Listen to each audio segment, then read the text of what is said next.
Raoul Wallenberg was a Swedish diplomat who rescued thousands of Jews in Budapest, Hungary during the Holocaust. Born in Stockholm in 1912 to a family of bankers and diplomats, Wallenberg made a career in banking and international trade. In July 1944, after roughly 437,000 Jews from across Hungary had already been sent to Auschwitz, Wallenberg was dispatched to Budapest by the Swedish Foreign Office in order to help rescue over 200,000 Jews who remained there. After the occupation of Hungary by the German forces in March 1944, and with the beginning of deportations, the Swedish legation in Budapest had begun aid operations for local Jews. The legate, Carl Ivan Danielsson, initiated the issuing of hundreds of temporary Swedish protective passports for Hungarian Jews who had any family or business ties with Swedish subjects.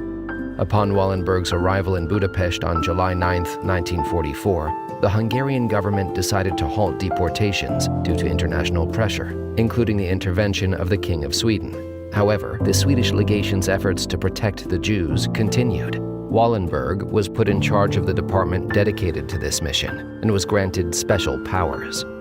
On October 15, 1944, the Hungarian government was overturned, and the fascist and anti-Semitic Arrow Cross Party, headed by Ferenc Szálasi, took control of the country. The Jews of Budapest were left defenseless to face the murderous violence perpetrated on the streets by Arrow Cross thugs. Simultaneously, deportations to Auschwitz resumed under the direction of Adolf Eichmann. Wallenberg acted to aid Jews in the face of both these threats. To protect them from the Arrow Cross pogroms, Wallenberg, along with diplomats from other embassies, established the International Ghetto in Pest, approximately 30 special residences which housed some 15,000 Jews under Swedish protection. This ghetto was managed separately from the main Budapest ghetto. Its operation required a great deal of organization, food and sanitation arrangements, and funding. At the same time, over the course of 3 months, Wallenberg issued thousands of Swedish protective passports, which were honored by the Hungarian and German authorities and saved thousands of Jews from deportation. Wallenberg did not stop there. When Eichmann organized the death marches of thousands of Jews to the Austrian border, Wallenberg personally chased the convoys down by car, managing to extract protective passport holders from the marches and bring them back to the city. His confidence and forceful demeanor were such that he succeeded in getting Jews out of train cars about to leave for Auschwitz and out of labor brigades.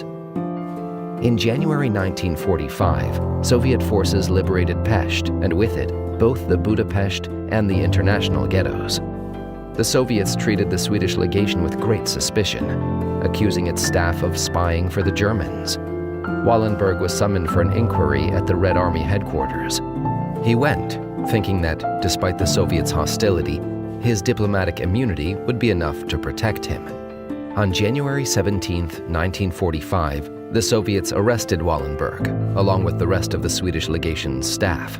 All of them, apart from Wallenberg, were released several months later and returned to Sweden. From this point on, Wallenberg's traces have vanished. His fate remains a mystery to this day. Following his disappearance, the Soviets claimed to have no knowledge of him. German prisoners of war returning from Soviet captivity testified to having encountered him in jails and prison camps in the Soviet Union. In 1956, after significant pressure by the Swedish government, the Soviet Union finally issued a statement claiming that Wallenberg had died in prison in 1947. In 1987, 40 years after his presumed death, the Soviet government handed over to Sweden Wallenberg's personal belongings, including his meetings planner, detailing his activity in Budapest during the war. This aided the discovery that prior to the liberation of Budapest, Wallenberg, with the help of Hungarian sympathizers and the Jewish Council, prevented the SS and the Arrow Cross from detonating the ghettos in anticipation of the Soviets' arrival. This intervention likely saved the lives of roughly 100,000 Jews still residing in the two ghettos. In 1966, Yad Vashem recognized Wallenberg as one of the righteous among nations and planted a tree in his name. Many other countries have recognized his important efforts on behalf of European Jewry and have honored his memory as well.